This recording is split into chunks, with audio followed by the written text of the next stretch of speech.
ಕೆಲವರ ಜೀವನದಲ್ಲಿ ಎಲ್ಲವೂ ಕೂಡ ಮೇಲ್ನೋಟಕ್ಕೆ ಚೆನ್ನಾಗೇ ಇರತ್ತೆ. ಆದ್ರೆ ಅವರ ಮನಸ್ಸಿನಲ್ಲಿ ಏನೋ ಒಂದ್ ರೀತಿ ಖಾಲಿ ಖಾಲಿ ಅನ್ನಿಸ್ತಾ ಇರತ್ತೆ. ಮೇಲ್ನೋಟಕ್ಕೆ ನಗ್ತಾ ಇರ್ತಾರೆ, ಎಲ್ಲರ ಜೊತೆ ಇರ್ತಾರೆ, ಕೆಲಸ ಕಾರ್ಯಗಳನ್ನ ಮಾಡ್ಕೊಳ್ತಾ ಇರ್ತಾರೆ. ಆದ್ರೂ ಕೂಡ ನೆಮ್ಮದಿ ಅನ್ನೋದು ಇರೋದಿಲ್ಲ. ಮನಸ್ಸಿನಲ್ಲಿ ಒಂದ್ ರೀತಿ ಶಾಂತಿ ಇರೋದಿಲ್ಲ. ಯಾಕೆ ಈ ರೀತಿ ಆಗುತ್ತೆ? ಆತ್ಮ ಹಂತ ಹಂತವಾಗಿ ಸಾಯ್ತಾ ಹೋಗುತ್ತೆ. ಆ ರೀತಿ ಅನುಭವ ಅವ್ರಿಗೆ ಆಗತ್ತೆ. ಆತ್ಮ ಯಾವಾಗ ಸಾಯೋದಕ್ಕೆ ಪ್ರಾರಂಭ ಆಗತ್ತೆ? ಆತ್ಮ ನಿಜವಾಗ್ಲೂ ಸಾಯುತ್ತಾ? ಈ ಎಲ್ಲ ವಿಚಾರಗಳನ್ನ ಇವತ್ತಿನ ವಿಡಿಯೋನಲ್ಲಿ ನಾವು ಸರಳವಾಗಿ ತಿಳ್ಕೊಳ್ತಾ ಹೋಗೋಣ. Welcome back to my YouTube channel. ನೀವು ನೋಡ್ತಾ ಇರಾ positive vibes Karnataka YouTube channel. ನಾನು ನಿಮ್ಮ Chaitra, counselling psychologist and narcissism recovery coach.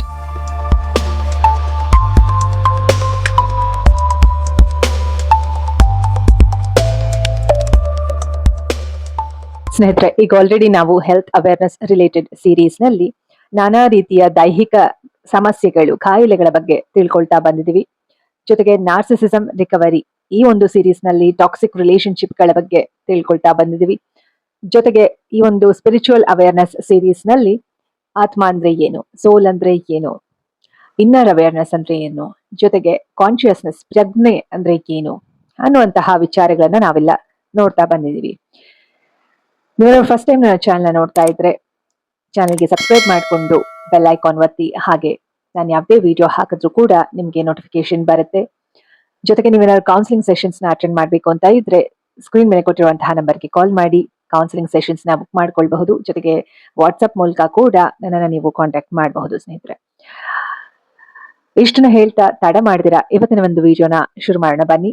ಈ ಒಂದು ಸ್ಪಿರಿಚುವಲ್ ಅವೇರ್ನೆಸ್ ಸೀರೀಸ್ ನಲ್ಲಿ ಆತ್ಮ ಅಂದ್ರೆ ಏನು ಅಂತ ತಿಳ್ಕೊಂಡಿದೀವಿ.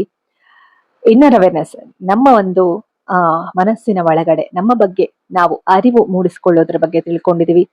ಜೊತೆಗೆ ಕಾನ್ಶಿಯಸ್ನೆಸ್ ಪ್ರಜ್ಞಾವಸ್ಥೆ ಅಂದ್ರೆ ಏನು ಅನ್ನುವಂತಹ ವಿಚಾರಗಳನ್ನ ತಿಳ್ಕೊಂಡಿದೀವಿ. ಇದೇ ಒಂದು ಸ್ಪಿರಿಚುವಲ್ ಅವೇರ್ನೆಸ್ ಸೀರೀಸ್ ನಲ್ಲಿ ಇವತ್ತಿನ ಟಾಪಿಕ್ ಬಂದು ಆತ್ಮ ಯಾವಾಗ ಸಾಯೋದಕ್ಕೆ ಪ್ರಾರಂಭ ಆಗತ್ತೆ, ಅಥವಾ ನಿಜವಾಗ್ಲೂ ಆತ್ಮ ಸಾಯುತ್ತಾ ಅನ್ನುವಂತಹ ಪ್ರಶ್ನೆ. ಇದಕ್ಕೆ ವಿಡಿಯೋ ಶುರುನಲ್ಲೇ ನಿಮಗೆ ಒಂದು ವಿಚಾರವನ್ನ ಸ್ಪಷ್ಟಪಡಿಸೋದಕ್ಕೆ ಇಷ್ಟಪಡ್ತೀನಿ ಸ್ನೇಹಿತರೆ.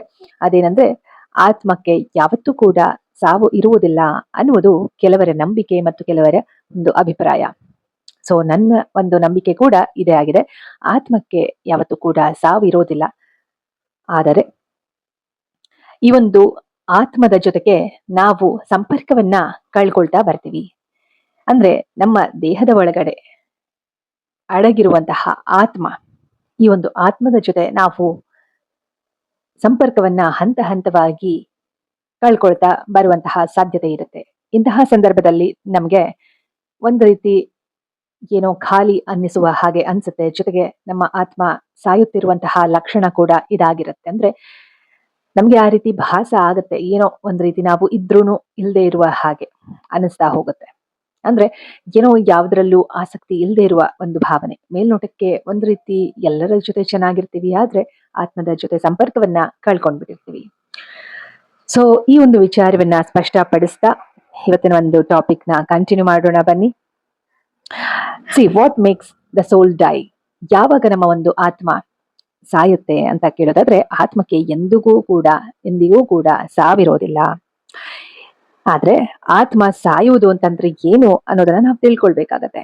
ನಮ್ಮ ಆತ್ಮದೊಂದಿಗೆ ಇರುವಂತಹ ಸಂಪರ್ಕ ನಿಧಾನವಾಗಿ ಕಡಿಮೆ ಆಗತ್ತೆ. ಸೊ ಇದೇ ಆತ್ಮ ಸಾಯುತ್ತಾ ಹೋಗುತ್ತದೆ ಅನ್ನುವಂಥದ್ದಕ್ಕೆ ಒಂದು ತಾತ್ಪರ್ಯ ಅಂತ ನಾವು ಹೇಳ್ಬಹುದು. ಈ ಸಂಪರ್ಕ ಯಾವಾಗ ಕಡಿಮೆ ಆಗತ್ತೆ? ನಮ್ಮ ಒಂದು ಜೀವನದಲ್ಲಿ ನಮಗೆ ನಮ್ಮ ಆತ್ಮದ ಜೊತೆ ಸಂಪರ್ಕ ಯಾವಾಗ ಕಡಿಮೆ ಆಗುತ್ತೆ ಅನ್ನೋದನ್ನ ನಾವು ಸರಳವಾಗಿ ಇವತ್ತಿನ ವಿಡಿಯೋನಲ್ಲಿ ತಿಳ್ಕೊಳ್ತಾ ಹೋಗೋಣ. ಆತ್ಮದೊಂದಿಗೆ ಇರುವ ಸಂಪರ್ಕ ಯಾವಾಗ ಕಡಿಮೆ ಆಗುತ್ತೆ ಅಂತಂದ್ರೆ, ನಾವು ನಮ್ಮ ಮನಸ್ಸಿನ ಮಾತನ್ನ ಕೇಳದೆ ಇರುವಾಗ, ನಮ್ಮ ಮನಸ್ಸಿನ ಮಾತನ್ನ ನಾವು ಕೇಳ್ತಾ ಇರೋದಿಲ್ಲ. ಅಂದ್ರೆ ಇಲ್ಲಿ ನಮ್ಮ ಒಂದು ಇನ್ನರ್ ವಾಯ್ಸ್ ಅನ್ನುವಂಥದ್ದು ಇರುತ್ತೆ. ಸಣ್ಣ ವಯಸ್ಸಿಂದ ಕೂಡ ನಾವೆಲ್ಲರೂ ಅಬ್ಸರ್ವ್ ಮಾಡಿದ್ರೆ ನಮ್ಗೆ ಗೊತ್ತಾಗತ್ತೆ. ನಮ್ಮ ಮನಸ್ಸಿನ ಒಳಗಡೆ ಒಂದು ಪ್ರತಿಧ್ವನಿ ನಮ್ಮ ಮೈಂಡ್ ಅಲ್ಲಿ ಕೇಳಿಸ್ತಾ ಇರ್ತೇನೆ, ನೀ ಹೀಗ್ ಮಾಡು, ಈ ರೀತಿ ಮಾಡು, ಇದು ಸರಿ, ಇದು ತಪ್ಪು ಅಂತ ಒಳಗಡೆ ಅಂತರಾತ್ಮ ಹೇಳ್ತಾ ಇರುತ್ತೆ. ಕೆಲವೊಮ್ಮೆ ನಮ್ಮ ಅಂತರಾತ್ಮ ಇದು ತಪ್ಪು ಅಂತ ಹೇಳಿದ್ರು ಕೂಡ ನಮ್ಮ ಒಂದು ಏನು ಮೈಂಡ್ ಕಂಟ್ರೋಲ್ ಅಲ್ಲಿ ಇಟ್ಕೊಳ್ದಿರಾ ನಾವು ಕೆಲವೊಮ್ಮೆ ತಪ್ಪು ಕೆಲಸಗಳನ್ನ ಮಾಡಿರಬಹುದು ಮನುಷ್ಯರಾದವರು ಅಲ್ವಾ. ಹಾಗಾಗಿ ಪ್ರತಿಯೊಬ್ಬರಲ್ಲೂ ಕೂಡ ಈ ಒಂದು ಅಂತರಾತ್ಮ ಅನ್ನೋದು ಇದ್ದೇ ಇರುತ್ತೆ. ಆದರೆ ಯಾವಾಗ ಆ ಒಂದು ಅಂತರಾತ್ಮದ ಮಾತುಗಳನ್ನ ನಾವು ಕೇಳಿಸ್ಕೊಳ್ಳೋದಿಲ್ಲ ಅಥವಾ ನಿರ್ಲಕ್ಷ್ಯ ಮಾಡ್ತೀವಿ, ಅವಾಗ ನಾವು ನಮ್ಮ ಒಂದು ಆತ್ಮದ ಜೊತೆ ಇರುವಂತಹ ಸಂಪರ್ಕವನ್ನ ಕ್ರಮೇಣವಾಗಿ ಕಳ್ಕೊಳ್ತಾ ಬರ್ತೀವಿ ಸ್ನೇಹಿತರೆ. ಸೊ ಯಾವಾಗ್ಲೂ ಕೂಡ ಇತರರಿಗಾಗಿ ಮಾತ್ರ ಬದುಕಲು ಆರಂಭಿಸಿದಾಗ, ಅಂದ್ರೆ ಬೇರೆಯವ್ರಿಗೋಸ್ಕರನೇ ನಾವು ಬದುಕ್ತಾ ಇರ್ತೀವಿ, ನಮಗೋಸ್ಕರ ನಾವು ಬದುಕೋದಿಲ್ಲ. ಬೇರೆಯವ್ರು ಏನ್ ಅನ್ಕೊಳ್ತಾರೋ, ಬೇರೆಯವ್ರಿಗೆ ಏನ್ ಯೋಚನೆ ಮಾಡ್ತಾರೋ, ಅವ್ರು ಏನ್ ಅನ್ಕೊಳ್ತಾರೋ, ಇವ್ರೇನ್ ಅನ್ಕೊಳ್ತಾರೋ, ನಮ್ಮ ಸುತ್ತಮುತ್ತ ಇರೋರು ಏನ್ ಅನ್ಕೊಳ್ತಾರೋ, ಅಥವಾ ನಮ್ಮ ಅಕ್ಕ ತಂಗಿರು ಏನ್ ಅನ್ಕೊಳ್ತಾರೋ, ಅಣ್ಣ ತಮ್ಮಂದ್ರು ಏನ್ ಅನ್ಕೊಳ್ತಾರೋ, ಅಥವಾ ನಮ್ಮ ಅತ್ತೆ ಮಾವ ಏನ್ ಅನ್ಕೊಳ್ತಾರೋ, ಅಥವಾ ನಮ್ಮ ಮಕ್ಕಳು ಏನ್ ಅನ್ಕೊಳ್ತಾರೋ, ಈ ರೀತಿ ನಾವು ಬೇರೆಯವರು ಅಂದ್ರೆ ಇಲ್ಲಿ ಕುಟುಂಬದವರೇ ಆಗಿದ್ರು ಕೂಡ ಆತ್ಮ ಅಂತ ಬಂದಾಗ ಪ್ರತಿಯೊಬ್ಬರಲ್ಲೂ ಕೂಡ ಒಂದು ಆತ್ಮ ಅನ್ನೋದು ಇರುತ್ತೆ. ಸೊ ಬೇರೆ ಆತ್ಮಗಳು ಬೇರೆಯವರು ಏನ್ ಅನ್ಕೊಳ್ತಾರೋ ಅನ್ನುವಂತಹ ಮೈಂಡ್ ಸೆಟ್ ಇಟ್ಕೊಂಡಾಗ ನಾವು ನಮ್ಮ ಆತ್ಮದ ಜೊತೆ ಸಂಪರ್ಕವನ್ನ ಕಳ್ಕೊಳ್ತಾ ಹೋಗ್ತೀವಿ ಸ್ನೇಹಿತರೆ. ಸೊ ಈ ರೀತಿ ನಿಮ್ಗೂ ಕೂಡ ಏನು ಫೀಲ್ ಆಗಿದ್ರೆ ಅಥವಾ ಇದು ಸರಿ ಅಂತ ಅನ್ನಿಸ್ತಾ ಇದ್ರೆ ನಿಮ್ಗೆ ಏನ್ ಅನ್ಸುತ್ತೆ, ಅಥವಾ ಸರಿ ಅನ್ಸುತ್ತಾ ಅಥವಾ ತಪ್ಪ ಅನ್ಸುತ್ತಾ, ನಾನು ಹೇಳ್ತಾ ಇರೋದು ನಿಮ್ಮ ಅನಿಸಿಕೆ ಅಭಿಪ್ರಾಯಗಳನ್ನ ಕಾಮೆಂಟ್ ಮೂಲಕ ತಿಳಿಸಿ ಸ್ನೇಹಿತರೆ. ಯಾಕಂದ್ರೆ ಪ್ರತಿಯೊಬ್ಬರ ಅಭಿಪ್ರಾಯವು ಕೂಡ ವಿಭಿನ್ನವಾಗಿರುತ್ತೆ, ಪ್ರತಿಯೊಬ್ಬರ ದೃಷ್ಟಿಕೋನ ಕೂಡ ವಿಭಿನ್ನವಾಗಿರುತ್ತೆ. ಸೊ ಇಲ್ಲಿ ತಪ್ಪು ಸರಿ ಅನ್ನೋದಕ್ಕಿಂತ ದೃಷ್ಟಿಕೋನ ಅಂತ ಹೇಳ್ಬೋದು. ಪ್ರತಿಯೊಬ್ಬರ ಪರ್ಸ್ಪೆಕ್ಟಿವ್ಸ್ ಡಿಫ್ರೆಂಟ್ ಆಗಿ ಇರುತ್ತೆ ಅಂತ ಹೇಳ್ಬೋದು ಸ್ನೇಹಿತರೆ. ನಮ್ಗೆ ಇಷ್ಟವಿಲ್ಲದ ಜೀವನವನ್ನೇ ಬದುಕುತ್ತಿದ್ದಾಗ, ಅಂದ್ರೆ ನಮ್ಗೆ ಒಂದ್ ರೀತಿ ಬದುಕಬೇಕು ಅಂತ ಇಷ್ಟ ಇರತ್ತೆ. ಅಂದ್ರೆ ಈ ರೀತಿ ಸಣ್ಣ ವಯಸ್ಸಿಂದ ನಮ್ಗೆ ಆಸೆ ಇರತ್ತೆ, ನಾನು ಹೀಗಿರ್ಬೇಕು, ನಾನು ಈ ರೀತಿ ಬದುಕಬೇಕು, ನಾನು ಆ ರೀತಿ ಬದುಕಬೇಕು ಅಂತ ಸಾವಿರಾರು ಕನಸುಗಳನ್ನ ಕಟ್ಕೊಂಡಿರ್ತಾರೆ ತುಂಬಾ ಜನ ಅಲ್ವಾ. ಎಲ್ಲರಿಗೂ ಕೂಡ ಕನಸುಗಳು ಅನ್ನೋದು ಇದ್ದೇ ಇರುತ್ತೆ ಅಲ್ವಾ. ಸೊ ನಾವು ಬೆಳೀತಾ ಬೆಳೀತಾ ನಮ್ಮ ಒಂದು ಜೀವನ ಆ ಒಂದು ಕನಸುಗಳಿಗೆ ತದ್ವಿರುದ್ಧವಾಗಿ ಇದ್ದಾಗ ಏನಾಗುತ್ತೆ, ನಮ್ಮ ಒಂದು ಆತ್ಮದ ಜೊತೆ ಸಂಪರ್ಕವನ್ನ ಕಳ್ಕೊಳ್ತಾ ಬರ್ತೀವಿ ನಾವು. ಅಂದ್ರೆ ನಾವು ಅಂದುಕೊಂಡಂತಹ ಕೆಲಸಗಳು ಆಗ್ತಾ ಇಲ್ಲ ಅಂತ ಅಂದಾಗ, ನಮ್ಗೆ ಇಷ್ಟವಿಲ್ಲದ ಜೀವನವನ್ನ ಬದುಕುತ್ತಿದ್ದಾಗ, ಅಂದ್ರೆ ನಮ್ಗೇನೋ ಒಂದು ಮಾಡ್ಬೇಕಂತ ಅನ್ಸಿರುತ್ತೆ, ಅದ್ ಮಾಡೋದಕ್ಕೆ ಆಗಿರೋದಿಲ್ಲ. ಆದ್ರೆ ಇಲ್ಲಿ ನಾವು ಇನ್ನೊಂದು ಅಂಶನ ಗಮನಿಸ್ಬೇಕಾಗತ್ತೆ. ಅಂದ್ರೆ ಇವಾಗ ಪ್ರತಿಯೊಂದು ಏನು ವ್ಯಕ್ತಿಯ ಜೀವನದಲ್ಲೂ ಕೂಡ ಒಂದಲ್ಲ ಒಂದು ಕನಸುಗಳು ಇದ್ದೇ ಇರುತ್ತೆ. ಆ ಕನಸುಗಳು ಈಡೇರಿಲ್ಲ ಅಂದ ಮಾತ್ರಕ್ಕೆ ಆತ್ಮದ ಜೊತೆಗೆ ಅವರು ಸಂಪರ್ಕ ಕಳ್ಕೊಳ್ತಾರೆ ಅಂತ ಅಲ್ಲ. ಆದರೆ ಅವರಿಗೆ ಇಷ್ಟ ಇಲ್ಲದ ಜೀವನವನ್ನ ಸಾಗಿಸ್ತಾ ಇದ್ದಾಗ ಸಂಪರ್ಕವನ್ನ, ಅಂದ್ರೆ ಆತ್ಮದ ಜೊತೆ ಇರುವಂತಹ ಸಂಪರ್ಕವನ್ನ ಕಳ್ಕೊಳ್ಳೋದು ತುಂಬಾನೇ ಸಾಮಾನ್ಯ, ಅಂದ್ರೆ ಸರ್ವೇ ಸಾಮಾನ್ಯ ಅಂತ ಹೇಳ್ಬಹುದು. ಅಂದ್ರೆ ನಮ್ಗೆ ಇಷ್ಟ ಆದಂತಹ ಜೀವನವನ್ನ ಬದುಕದೆ ಇದ್ರೂ ಕೂಡ ತೊಂದ್ರೆ ಇಲ್ಲ. ಆದ್ರೆ ನಮ್ಗೆ ಇಷ್ಟ ಇಲ್ಲದೆ ಇರುವಂತಹ ಜೀವನವನ್ನ ಬದುಕುತ್ತಿರುವಾಗ ನಮ್ಮ ಆತ್ಮದ ಜೊತೆ ನಾವು ಸಂಪರ್ಕವನ್ನ ಕಳ್ಕೊಳ್ತಾ ಬರ್ತೀವಿ. ಓಕೆನಾ ಸ್ನೇಹಿತರೆ, ಅರ್ಥ ಆಯ್ತಾ? ಇನ್ನೊಂದ್ಸತಿ ನಿಮ್ಗೆ ಎಕ್ಸ್ಪ್ಲೈನ್ ಮಾಡ್ತೀನಿ ಸಿಂಪಲ್ ಆಗಿ. ಸಪೋಸ್ ಇವಾಗ ನಿಮ್ಗೆ ಎಕ್ಸಾಂಪಲ್ ಆಗಿ ತಗೊಂಡ್ರೆ, ನಿಮ್ಗೆ ಒಂದ್ ರೀತಿ ಬದುಕಬೇಕು, ಈ ರೀತಿ ನೀವು ಬದುಕಬೇಕು ಅಂತ ನಿಮ್ಗೆ ಇಷ್ಟ ಇರುತ್ತೆ. ಆ ರೀತಿ ನೀವು ಬದುಕಕ್ಕೆ ಆಗ್ತಾ ಇಲ್ಲ, ಅಥವಾ ಬೇರೆ ರೀತಿ ನೀವು ಬದುಕ್ತಾ ಇದ್ದೀರಿ ಅಂತ ಇಟ್ಕೊಳ್ಳೋಣ. ನೀವು ಇವಾಗ ಬದುಕುತ್ತಿರುವ ಜೀವನ ಇರೋದ್ರಲ್ಲಿ ಉತ್ತಮವಾಗಿದೆ ಅಂತ ಇಟ್ಕೊಳ್ಳೋಣ.